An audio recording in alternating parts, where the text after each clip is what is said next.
Hey everybody, if you saw one of my recent videos, I did a little hidden public Q&A. Normally my Q&As are done monthly through Patreon, but I decided to have a little bit of a hidden one. I've got 12 questions and I'm going to read the question and I'm going to go and write and answer it as we go. I'm not going to read them while I'm going, that would be kind of silly. Daniel Vickers, should being awarded your CBT certificate be more difficult? Have higher, tighter requirements? For one, I know I should have not been awarded my certificate. Quite honestly, on the day I went to the place confident of my capabilities, and I'd spent probably around 20 hours practicing clutch control, slow manoeuvres. But when I went onto the road, me and the two 16-year-olds on mopeds were quite simply a danger to ourselves and pedestrians. After an hour or two of panicking and the instructor sarcastically telling us how illegal and dangerous everything we were doing was, we went back to the centre and got our awards.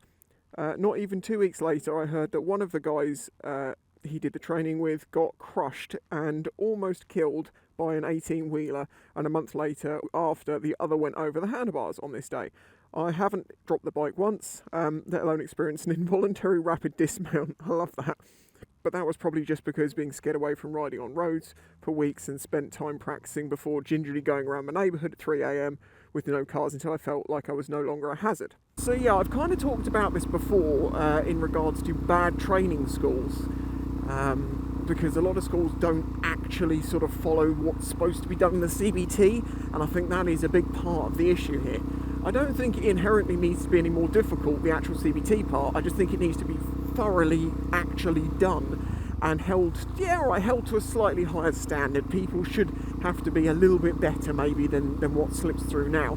But I do definitely think that adding on the theory to it is only a win. It gets it out of the way for people who are going up through the classes anyway if they want to go to an A2, but it also means that anyone going on the roadie on a 125 has at least got a basic bit of road sense maybe in them, or at least they've been told better.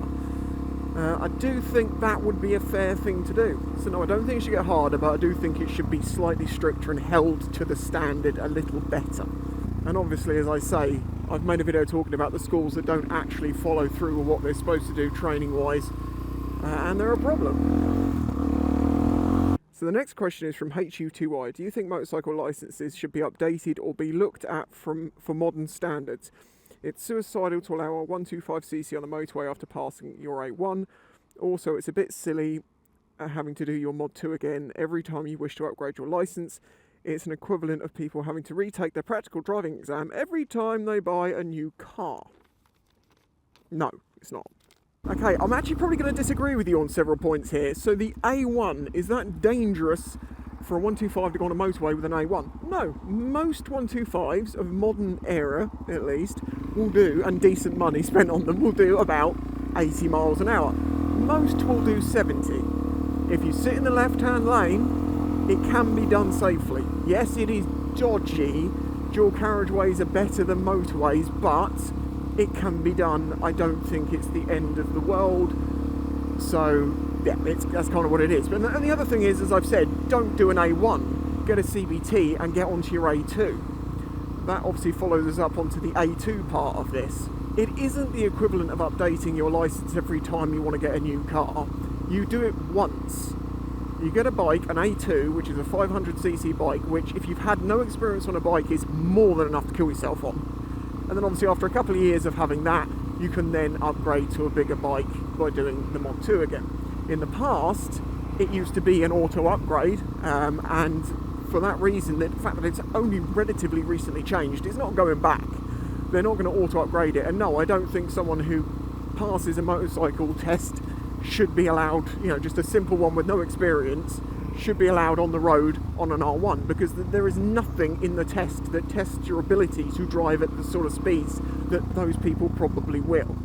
It also means that people get a little bit older, a little bit wiser before they are allowed out onto these super powerful machines. So, no, I know they're annoying, and I know it's quite an expensive route to getting a bigger bike. However, if you do actually compare the costs of doing it to getting a car license with the amount of hours of training you need to have and the general costs of that, it still is cheaper to do a bike license, even to upgrade.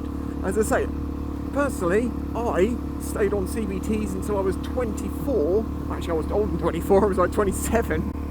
Sorry. And I passed my full licence. I then didn't buy a full licence size bike. I bought this bike, which was a 400 at the time.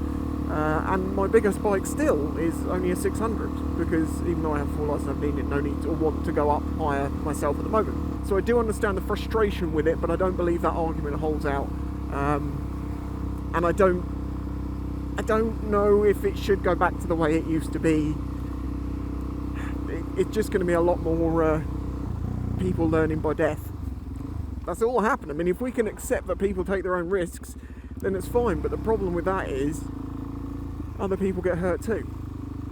Nikki D, 1978. Are there any classic motorcycles from films or TV that you wish to ride? I know I'd love to try a 1970s Kawasaki Z1000. The bike's the original Mad Max. It's quite a short one, so I'll probably answer this here. None of the sort of like super duper special bat bike or anything like that, no. But Street Hawk is another thing. 300 miles an hour. I want to ride Street Hawk. There you go. Exotic Xenon. Spicy. Has your thoughts changed on Chinese motorcycles considering the price increases with Brexit and other things? I ride a Lex Moto Adrenaline. My example is the new Lex Moto LSN, like the MT 125, looking things around £3,800, but still not making 15 brake horsepower, claim 13.7. Would you be swayed towards something like a CB125R or something like that for teenagers doing my A2 in a month? Good luck with the A2. Yes, in short, my opinions have changed a little bit, somewhat.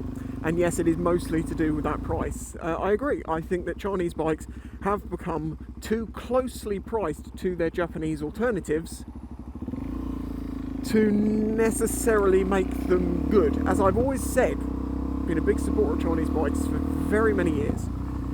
They are good when they are cheap, because when they are cheap and things go wrong, you can accept that and incorporate, like, you know, a few fixed parts here and there, rather than spending out an awful lot for the bike in the first place. So the fact that they're now getting closer in price means that when they then go wrong, because you have to counter some of that in there, they don't all go wrong, you know, but you do seem to be more likely to get a few hiccups here and there. Maybe the warranty is a bit more tricky at times, it depends. It is also very more reliant on you having a good dealer, or at least people should research where they buy the bike from and make sure the one they're going to is actually a good one. And that's fairly easy to do in this day and age. Although you do also have to be careful for the fact that a lot of people will blame the dealer or things like that for something that wasn't anything to do with them. Like, you know, they'll do something to the bike themselves, break something, and then say, oh, you should fix this under warranty. Well, not really. That's an interesting place to park. Alex Fitzpatrick. What happens if you get done by a speeding camera while riding someone else's bike? That's a simple one. Let's answer that here. The ticket goes to the owner of the bike, and they can say, I wasn't riding it at the time, in which case they have to forward the details of you to them so they can send you the ticket. Otherwise, they get it. Hippodrones. Hello, Renault Espace. Reno is not here on this one, unfortunately. But anyway, how do motorcycles do the wall of death? Basically, the force of going forward and being forced to go round the circle throws the weight of the bike outwards, which is what keeps it upright. It's the exact same reason that you'll see in films that if they want to make artificial gravity, they get the circular part of the vessel to spin, so you get pushed out towards the outside. Physics. Okay, I'm going to read two now and then answer them as we're going. David Jenkins asks, would you consider building your own motorcycle? And Lex Rider says, can you ride a bike with only one arm or leg, or only one leg? Very nice, spicy. Would I consider building my own bike? Yes, I would definitely consider that. Would I do it? No, because I can't afford to. I think it would be very interesting to build your own purpose-built bike, or to modify something into something that you want. Supermotoing, as it were, a big adventure bike or something like that. There's been a few done that are very interesting. I'd love, you know, like a big 900, 800 or something like that, and then it becomes like it's not like a hyper motard, it's just more like a beef motard. But of course it loses the lightweight factor. So yeah, it's something I'd love to do one day, but obviously that's not on the cards now, or the channel of my size, or the viewership I get. If I could get, you know, not that I do sponsorship deals, like, you know, ads and stuff, because I can't stomach them. But if I was in a position that I was getting paid like, you know, 5-6 grand for doing a video ad spot, it could, yeah, things like that can pay for whole video series. But, and then for Lex Rider, about the one arm, one leg thing, yes, they can. You have to adapt the bike, but people with no legs can ride bikes. Well, I say no lower legs. If they've got some way of attaching themselves to the bike, they can do it. There are automatic side stands, like little wheels that pop down. You can have automatic clutches. You can have hydraulic shifters. There are many different ways to allow people who are disabled, and, you know, amputees, to ride bikes still. Paul Sutherland, hello Mr. Spicy Sir, would you recommend, if any, advanced motorcycle training? Yeah, any extra training. I have to say, I replied to a couple of the people on here just through comments, because I forget that I was doing this, and just I reply to comments as much as I can, so you got an answer in text first, but sorry, anyway. Yeah, any extra training is a good thing to do. Sometimes it can help reduce your insurance, and anything keeps you safer if it's something you wish to do.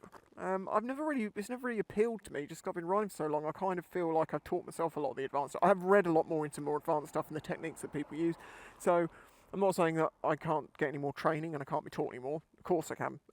I just don't feel a need to go and do it. It doesn't appeal to me. It doesn't sound like a fun thing to do. Sorry. Aaron Taylor, how young do you think a child can ride a motorcycle? That is an interesting one, and that has come up before now. Assuming you mean them riding it themselves and not just being on the back.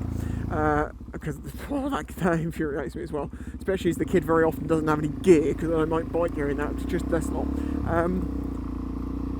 From what I've seen, from the bikes that are available, you know, slow little bikes, especially as the electrics are now covering this much better. You can adjust the amount of electrical power they get over time. You know, when they start riding push bikes, and you've got the space and stuff. I think when a kid's sort of push bike riding age, that's a reasonable time to start having a bit of fun on something that, you know, just powers itself.